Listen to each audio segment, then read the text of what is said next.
മാവൂർ ഗ്രാമപഞ്ചായത്തിൽ ഞാൻ 4ാമത്തെ ടേമിലാണ് ഗ്രാമപഞ്ചായത്തിനെ മെമ്പറായിട്ട് വരുന്നത്.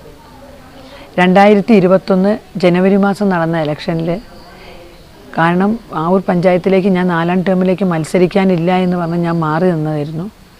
ആ സമയത്ത് എൻ്റെ പാർട്ടിയിൽ വേറെ ഞങ്ങളെ കൂട്ടത്തിലുള്ള ഒരു പ്രവർത്തകനെ ജനപ്രതിനിധിയായിട്ട് മത്സരിക്കാൻ വേണ്ടി പാർട്ടി നിർദ്ദേശിക്കുകയും, പക്ഷേ അവിചാരിതമായി പെട്ടെന്നുണ്ടായ ഒരു കാരണം കൊണ്ട് അവൻ പെട്ടെന്ന് അങ്ങ് കുഴഞ്ഞു വീണ് അവൻ മരിക്കുകയും ചെയ്ത സാഹചര്യത്തിൽ എൻ്റെ പാർട്ടിക്ക് അവിടെ ഒരു ബൈ ഇലക്ഷനെ നേരിടേണ്ടതായിട്ട് വന്നു. അപ്പോൾ ആ ബൈ ഇലക്ഷനെ നേരിടേണ്ടതായിട്ട് വന്നപ്പം പാർട്ടിയുടെ നേതാക്കന്മാർ പിന്നെ എന്നെ സമീപിച്ചു. കാരണം ഞാൻ ഈ പ്രാവശ്യം ഇലക്ഷനിലൊന്നും ഇല്ല എന്ന് മാറി നിന്ന സാഹചര്യം കൂടിയായിരുന്നു.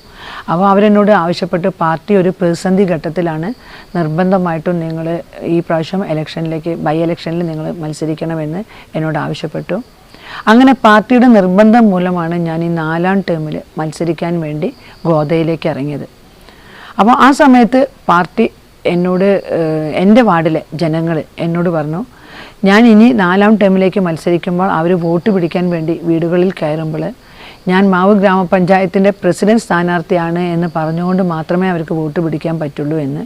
അപ്പോൾ എൻ്റെ പാർട്ടിയുടെ മണ്ഡലം കമ്മിറ്റി എന്നെ സ്ഥാനാർത്ഥിയായിട്ട് നിർണ്ണയിക്കുന്ന യോഗത്തിൽ വെച്ച് ഈ വിവരം ഞാൻ പാർട്ടിയുടെ കോറം മുഖാന്തരം ഞാൻ അവരെ അറിയിക്കുകയും, അതിൻ്റെ അടിസ്ഥാനത്തിൽ അവരെന്നോട് പറഞ്ഞു, നിങ്ങളൊരു കാര്യം ചെയ്യും, പാർട്ടി പഞ്ചായത്ത് പ്രസിഡന്റ് സ്ഥാനാർത്ഥിയാണെന്ന് പറഞ്ഞ് തന്നെ നിങ്ങൾ വോട്ട് പിടിച്ചാൽ മതിയെന്ന് എൻ്റെ പാർട്ടി എന്നോട് നിർദ്ദേശിക്കുകയും ചെയ്തു.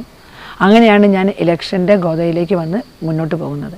അങ്ങനെ ഇലക്ഷൻ കഴിഞ്ഞു. മാവൂർ ഗ്രാമപഞ്ചായത്തിൻ്റെ മെമ്പറായി ഞാൻ സ്ഥാനമേറ്റു.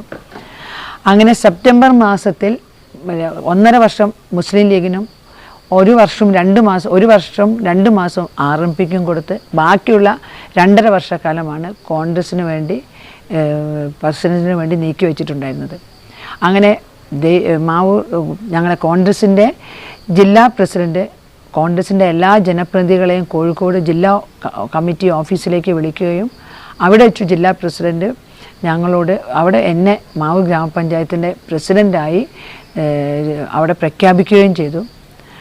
അങ്ങനെ ആ പ്രസിഡൻ്റായി എന്നെ പ്രഖ്യാപിച്ചു കഴിഞ്ഞ് ഞാൻ അതിൻ്റെ ശേഷം നിലവിലുള്ള പ്രസിഡന്റ് രാജിവെച്ചു. അങ്ങനെ അതിൻ്റെ ശേഷം എന്നോട് എൻ്റെ മണ്ഡലം കമ്മിറ്റി പറഞ്ഞു, നമ്മൾ അവിടെ നോമിനേഷൻ പഞ്ചായത്ത് പ്രസിഡൻ്റായി മത്സരിക്കാൻ വേണ്ടി ഞാൻ പഞ്ചായത്തിൽ നോമിനേഷൻ കൊടുക്കുന്നതിന് മുന്നേ ഒന്ന് കൂടിയിരിക്കണമെന്ന് പറഞ്ഞ് എന്നെ വിളിച്ച് ഞങ്ങളെല്ലാവരും കോൺഗ്രസിൻ്റെ മെമ്പർമാർ കൂടിയിരുന്നുകൊണ്ട് ആ യോഗത്തിൽ ഞാൻ ഒപ്പുവെച്ച് തിരിച്ചു പോരേണ്ടത്. പക്ഷേ പാർട്ടി അന്ന് എന്നോട് ഒരു എഗ്രിമെൻ്റ് ഉണ്ടെന്നോ നിങ്ങൾക്ക് ഇത്ര കാലമാണ് അനുവദിച്ചതെന്നോ ഒന്നും എന്നോട് വ്യക്തമായിട്ട് ഒരു കാര്യം പോലും എന്നോട് പറഞ്ഞിട്ടില്ല. പിന്നെ ആ യോഗത്തിൽ ഞങ്ങളെ പ്രസിഡൻ്റ് ആവാൻ വേണ്ടിയിട്ട് എന്നെ നിങ്ങൾ അവിടെ പഞ്ചായത്ത് കൊടുക്കുന്നതിന് മുന്നേ ഒന്ന് കൂടിയിരിക്കാമെന്ന് പറഞ്ഞ യോഗത്തിൽ വേറെ ഒരു തീരുമാനങ്ങൾ എടുക്കുകയോ ഒന്നും ചെയ്തിട്ടില്ല. പക്ഷെ ഞാൻ ആ യോഗത്തിൽ ഒപ്പിട്ട് അതിലേക്ക് പിന്നെ കുറേ കാര്യങ്ങൾ പാർട്ടി എഴുതി ചേർക്കുന്ന ഒരു രീതിയാണ് കാണാൻ കഴിഞ്ഞത്. കാരണം ഒരു കാര്യം മനസ്സിലാക്കണം, ഞാൻ സെപ്റ്റംബർ 26-ാം തീയതി 2023 സെപ്റ്റംബർ 26-ാം തീയതിയാണ് മാവൂർ ഗ്രാമപഞ്ചായത്തിൻ്റെ പ്രസിഡൻ്റായി സ്ഥാനം ഏറ്റെടുത്തത്. ആ സമയത്ത് 13-ാം വാർഡിലെ ബൈ ഇലക്ഷൻ എന്നാണെന്ന് ഇലക്ഷൻ കമ്മീഷൻ ഡിക്ലെയർ ചെയ്തിട്ടില്ല. ആ ബൈ ഇലക്ഷനിൽ ആര് മത്സരിക്കുമെന്ന് പാർട്ടി ചർച്ച ചെയ്തിട്ടില്ല. ആ സമയത്താണ് ഞാൻ മാവൂർ ഗ്രാമപഞ്ചായത്തിൻ്റെ പ്രസിഡൻ്റായിട്ട് സ്ഥാനം ഏറ്റെടുക്കുന്നത്. അപ്പം നിങ്ങളൊക്കെ പറയുന്ന ഈ എഗ്രിമെൻ്റ് എന്ന് പറഞ്ഞ സാധനം അതിൻ്റെ ആ വിരോധാഭാസം അതിൽ നിന്ന് നിങ്ങൾക്ക് മനസ്സിലാവുന്നതാണ്. പക്ഷേ ഞാൻ തീർച്ചയായിട്ടും ഒരു പാർട്ടിയുടെ അച്ചടക്കമുള്ള ഒരു പ്രവർത്തകയായിട്ട് മുന്നോട്ട് പോകാനാണ് ഞാൻ ആഗ്രഹിക്കുന്നത്. പാർട്ടി എനിക്ക് വേണ്ടി ഞാൻ മത്സരിച്ച് വന്നപ്പോൾ ഞാൻ പഞ്ചായത്തിൻ്റെ വൈസ് പ്രസിഡൻ്റായിട്ടുണ്ട്, പഞ്ചായത്തിൻ്റെ സ്റ്റാൻഡിംഗ് കമ്മിറ്റി ചെയർമാനായിട്ടുണ്ട്. അതിലൊക്കെ പാർട്ടിയുടെ നിയമങ്ങൾക്കും പാർട്ടിക്ക് അനുസരണമായിട്ടും പ്രവർത്തിക്കുന്ന ഒരു എളിയ പ്രവർത്തകയായിട്ട് തന്നെയാണ് ഞാൻ മുന്നോട്ട് പോയത്. പക്ഷേ ഇപ്പം നിങ്ങൾ എന്നോട് ചോദിച്ച പോലെ ഞാൻ പാർട്ടിയുടെ ഈ സ്ഥാനം എന്തുകൊണ്ട് പ്രസിഡന്റ് സ്ഥാനം രാജിവെക്കാത്തതെന്ന് ചോദിച്ചത്, ഞാൻ സ്ഥാനം രാജിവെക്കാതിരിക്കാതെ ഒന്നും ഇരിക്കുന്ന ഒരാളല്ല. പക്ഷേ പാർട്ടി എന്നോട് മാർച്ച് ഫസ്റ്റ് വീക്കിൽ എന്നെ ജില്ലാ പ്രസിഡന്റ് എന്നെ വിളിക്കുകയും എന്നോട് പറഞ്ഞു, നിങ്ങൾക്ക് അനുവദിച്ച സ്ഥാനം 6 മാസമാണ് സമയം എന്നോട് ആ സമയത്താണ് മാർച്ച് ഫസ്റ്റ് വീക്കിൽ എന്നോട് പറയുകയാണ്, മാർച്ച് 31-ാം തീയതി നിങ്ങൾ രാജിവെക്കണം, നിങ്ങൾക്ക് വെറും 6 മാസമേ ഉള്ളൂ എന്ന്. അപ്പം ഞാൻ എൻ്റെ പ്രസിഡൻറ്റിനോട് ഞാൻ ചോദിച്ചു, പ്രസിഡൻറ്റ് എന്നെ 6 മാസത്തേക്കാണ് ഈ സ്ഥാനം നിങ്ങൾ എനിക്ക് തന്നതെങ്കിൽ എന്നോടത് ആദ്യമേ പറഞ്ഞിരുന്നെങ്കിൽ ഒരിക്കലും ഈ ഒരു വേഷം കെട്ടാൻ ഞാൻ ആ സീറ്റിലേക്ക് ഇരിക്കില്ലായിരുന്നു. കാരണം ഒരു പ്രസിഡൻ്റ് എന്നുള്ള ഒരു സീറ്റ് ഒരു അലങ്കാരമായിട്ട് ഇരിക്കണം, അലങ്കാര വസ്തുവായിട്ട് കാണുന്ന ഒരു വ്യക്തിയല്ല ഞാൻ. കാരണം എനിക്ക് ആ രീതിയിലായിരുന്നെങ്കിൽ ഞാൻ ഒരിക്കലും ഈ ഒരു 6 മാസത്തേക്ക് വേണ്ടി സീറ്റിൽ ഇരിക്കില്ലായിരുന്നു എന്നാണ്. അപ്പം പ്രസിഡന്റ് എന്നോട് പറഞ്ഞ പാർട്ടി തീരുമാനിച്ചത് ഞങ്ങൾക്ക് 6 മാസം തരാനാണ് എന്നാണ് എന്നോട് പറഞ്ഞത്.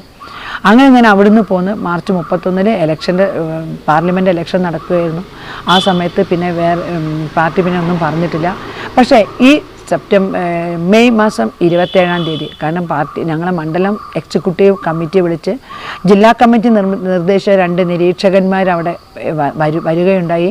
ആ നിരീക്ഷകന്മാർ ഞങ്ങളെ ആ യോഗത്തിൽ വെച്ചിട്ട് പറഞ്ഞു, അവരോട് ജില്ലാ കമ്മിറ്റി പറഞ്ഞിട്ടുണ്ട് 27-ാം തീയതി മെയ് മാസം 27-ാം തീയതി എന്നോട് രാജിവെക്കാനെന്ന്. ആ നിർദ്ദേശത്തിന് ശേഷം ഇന്നലെപ്പം എൻ്റെ പാർട്ടി ഒരു പത്രസമ്മേളനം വിളിച്ച് അവർ ഇന്ന് അവിശ്വാസം കൊടുക്കുമെന്നായിരുന്നു ആ സമയത്ത് അവർ പറഞ്ഞിട്ടുണ്ടായിരുന്നത്. പക്ഷേ ഞാൻ മനസ്സിലാക്കുന്നത് ഇതുവരെ എൻ്റെ പാർട്ടിക്കാർ അവിശ്വാസം കൊടുത്തിട്ടില്ല എന്നാണ് എനിക്കിപ്പം മനസ്സിലാക്കാൻ കഴിഞ്ഞത്.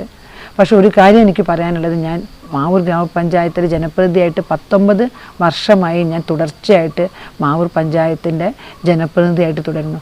മാവൂർ പഞ്ചായത്തിലെ 10-ാം വാർഡിൽ 2 തവണ പഞ്ചായത്തിൻ്റെ ജനപ്രതിനിധിയെ മത്സരിച്ച് വിജയം നേടി. അതും CPMൻ്റെ വാർഡായിരുന്നു ആ സമയത്ത്. അതുപോലെ തന്നെ മാവൂർ പഞ്ചായത്തിൻ്റെ 11-ാം വാർഡിൽ CPMൻ്റെ കോട്ടയായ 11-ാം വാർഡ് പോയി മത്സരിച്ച് 2 പ്രാവശ്യം മത്സരിച്ച് ജയിച്ചിട്ടാണ് ഞാൻ 4-ാം ടേമിലേക്ക് കടന്നത്. പക്ഷേ പാർട്ടി പറയുന്ന എല്ലാ കാര്യങ്ങളും അനുസരിക്കാൻ ഒരു എളിയ പ്രവർത്തക എന്നുള്ള രീതിയിൽ ഞാൻ ബാധ്യസ്ഥയാണ്, ഞാൻ അനുസരിക്കാൻ തയ്യാറുമാണ്. പക്ഷേ ഈ രീതിയിൽ എന്നോട്, കാരണം ഞാൻ എൻ്റെ പാർട്ടിയോട് ചോദിച്ചത് 2.5 വർഷം പഞ്ചായത്തിൻ്റെ പ്രസിഡൻ്റാണ് എന്ന് വിചാരിച്ചിട്ടാണ് ഞാൻ ആ സമയത്ത് ഞാൻ ആ സ്ഥാനം ഏറ്റെടുത്തത്. പക്ഷേ പാർട്ടി എന്നോട് ഇപ്പോൾ ഒരു 6 മാസം എന്ന് പറഞ്ഞപ്പോൾ ഞാൻ പറഞ്ഞു, അല്ല എൻ്റെ കൂടെ ഉള്ള എൻ്റെ 13-ാം വാർഡിൽ നിന്ന് ജയിച്ചു എന്ന സ്ഥാനാർത്ഥിക്ക് ഞാൻ അർഹമായ ഒരു സമയം ഞാൻ തരാം, കുറച്ച് സമയം, അർഹമായ ഒരു സമയം എനിക്കും തരൂ എന്നാണ് ഞാൻ അവരോട് ആവശ്യപ്പെട്ടത് എൻ്റെ പാർട്ടിയോട്. പക്ഷെ അതിലേക്കൊന്നും എത്താതെ ഇപ്പോൾ നിങ്ങൾ 27-ാം നിങ്ങൾ രാജിവെക്കണമെന്നാണ് അവസാനമായിട്ട് എന്നോട് പറഞ്ഞത്. ഒരു കാര്യം മനസ്സിലാക്കേണ്ടത്, ഞാൻ മാവൂർ പഞ്ചായത്തിൽ ഞാനൊരു രാഷ്ട്രീയം എന്ന് പറഞ്ഞാൽ എൻ്റെ കുടുംബം തറവാട്ടുപരമായിട്ട് ഞങ്ങളൊക്കെ കോൺഗ്രസിൽ ജനിച്ചു വീണ കുട്ടികളാണ്, ഞാനൊക്കെ അങ്ങനെ വളർന്ന ആളുകളാണ്. എൻ്റെ കുടുംബം എന്ന് പറഞ്ഞ ഒരു കോൺഗ്രസ് കുടുംബമാണ്. ആ ഒരു കോൺഗ്രസ് കുടുംബത്തിലുള്ള എന്നോട് ഞാൻ എന്തെങ്കിലും ഒരു അഴിമതി നടത്തിയിട്ടുണ്ടോ എന്ന് ഞാൻ പാർട്ടിയോട് ചോദിച്ചു. ഞാനൊരു പാർട്ടി വിരുദ്ധ പ്രവർത്തനങ്ങൾ നടത്തിയിട്ടുണ്ടോ ഈ 19 വർഷത്തിനിടയിൽ എന്ന്, അല്ലെങ്കിൽ പാർട്ടിയിൽ എന്തെങ്കിലും പറ്റാത്ത കാര്യങ്ങൾ ഞാൻ പറഞ്ഞിട്ടുണ്ടോ എന്ന് ഞാൻ പാർട്ടിയോട് ചോദിച്ചു.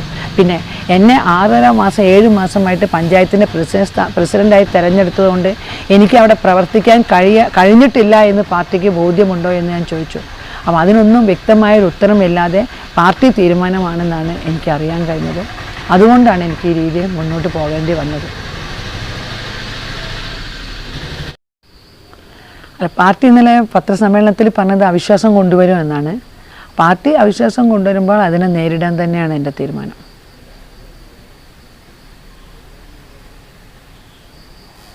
അതിലേക്കൊന്നും ഞാൻ എത്തിയിട്ടില്ല, അതൊന്നും ഞാൻ തീരുമാനിച്ചിട്ടില്ല. ഏത് രീതിയിൽ വേണം എന്നതിനെക്കുറിച്ചൊന്നും ഞാൻ ഇതുവരെ ആശയവിനിമയം നടത്തിയിട്ടില്ല.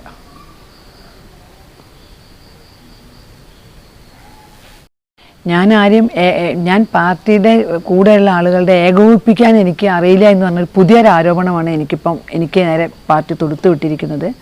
പക്ഷെ ഞാൻ എൻ്റെ എല്ലാ കഴിവുകളും ഉപയോഗിച്ചുകൊണ്ട് എല്ലാവരെയും ഒരു ഒറ്റക്കെട്ടായി ഒരു മാലയിൽ കോർത്ത മുത്തുമണികളെ പോലെ അവരെല്ലാവരും ഒരുമിച്ച് ചേർക്കാൻ വേണ്ടി എത്രയോ തവണ ഞാൻ ശ്രമിച്ചിട്ടുണ്ട്. ആ ഒരു രീതിയിൽ തന്നെയാണ് ഞങ്ങൾ എല്ലാവരും ഒരു ഒറ്റ മനസ്സായി മാവൂർ പഞ്ചായത്തിലെ പ്രതിപക്ഷമെന്നോ ഭരണപക്ഷമെന്നോ വ്യത്യാസമില്ലാതെ എല്ലാവരെയും ഒരു ഒറ്റക്കെട്ടായി കൊണ്ടുപോകാൻ വേണ്ടിയിട്ടാണ് ഞാൻ ആ പഞ്ചായത്ത് പ്രസിഡൻ്റായി തുടർന്ന് അന്ന് മുതൽ ഞാൻ ശ്രമിച്ചിട്ടുള്ളത്. ആ രീതിയിലാണ് എൻ്റെ ഓരോ പ്രവർത്തനങ്ങളും ഞാൻ നടത്തിയിട്ടുള്ളത് എന്നാണ് എനിക്ക് ഈ സമയത്ത് നിങ്ങളോട് എല്ലാവരോടും പറയാനുള്ളത്. പാർട്ടി എന്നോട് ഇതുവരെ എനിക്ക് നേരെ പാർട്ടിക്ക് യാതൊരുവിധ ആരോപണങ്ങളും കൊണ്ടുവരാൻ ഇല്ലാത്തത് കൊണ്ടാണ് പുതിയ ഓരോ രീതിയിലുള്ള ആരോപണങ്ങളുമായി പാർട്ടി മുന്നോട്ട് വരുന്നതെന്നാണ് ഞാൻ മനസ്സിലാക്കുന്നത്. മാവൂർ പഞ്ചായത്തിൽ ജനിച്ചു വീണ് വളർന്ന ഇനിയും ഞാൻ സത്യത്തിനും നീതിക്കും നിരക്കാത്ത ഒരു കാര്യങ്ങളും എൻ്റെ കർമ്മപദത്തിൽ ഞാൻ കൊണ്ടുവന്നിട്ടില്ല. ഈശ്വരൻ എന്നിൽ അർപ്പിച്ച കർമ്മം വളരെ ഭംഗിയായിട്ടും സത്യസന്ധമായിട്ടും ചെയ്യാൻ വേണ്ടിയിട്ട് 19 വർഷക്കാലം ഞാൻ ശ്രമിച്ചിട്ടുണ്ട്. കാരണം ഞാൻ അവരിൽ ഒരാളായിട്ടുകൊണ്ടാണ് അവർക്ക് വേണ്ട കാര്യം. കാരണം നമുക്ക് ഈ ഒരു അവസരം ദൈവം തന്നത് അത് വളരെ നല്ല രീതിയിൽ വിനിയോഗിക്കണം എന്നുള്ളൊരു മാനസികമായ അവസ്ഥയിൽ ഞാൻ ജനങ്ങൾക്ക് വേണ്ടി എത്രയോ കാര്യങ്ങൾ ചെയ്യാൻ വേണ്ടി ഞാൻ ശ്രമിച്ചിട്ടുണ്ട്. അതുകൊണ്ട് ഇനിയും എനിക്ക് സ്ഥാനമോ മാനമോ ഒന്നും സ്ഥാനം ആവശ്യമേ ഇല്ല. കാരണം എനിക്ക് മാവൂരിൽ ജനങ്ങളുടെ ഇടയിൽ പ്രവർത്തിക്കണമെങ്കിൽ ഞാൻ എന്നും അവരിൽ ഒരാളായിട്ട് പ്രവർത്തിക്കാൻ വേണ്ടി ഇനിയും ഞാൻ ഉണ്ടാകുമെന്നാണ് എനിക്ക് ഈ അവസരത്തിൽ പറയാനുള്ളത്. മാവൂർ പഞ്ചായത്തിലെ പ്രസിഡന്റിനെതിരെ അവിശ്വാസ പ്രമേയം കൊണ്ടുവരുമെന്ന് ഇന്നലെ പാർട്ടി പത്രസമ്മേളനം നടത്തി പറഞ്ഞു കഴിഞ്ഞു. അപ്പോൾ ഇനി നമുക്ക് ആ അവിശ്വാസം നേരിടാൻ തന്നെയാണ് എൻ്റെ തീരുമാനം. അല്ലാതെ വേറെ ഒന്നിനെക്കുറിച്ച് ഇനിയിപ്പോൾ ചിന്തിക്കേണ്ട ആവശ്യമില്ല. അവർ തീരുമാനിച്ചു കഴിഞ്ഞ കാര്യമാണ് പാർട്ടി. അപ്പോൾ ഇനി ഏതായാലും അവിശ്വാസത്തെ നേരിട്ടുകൊണ്ട് മുന്നോട്ട് പോകാം.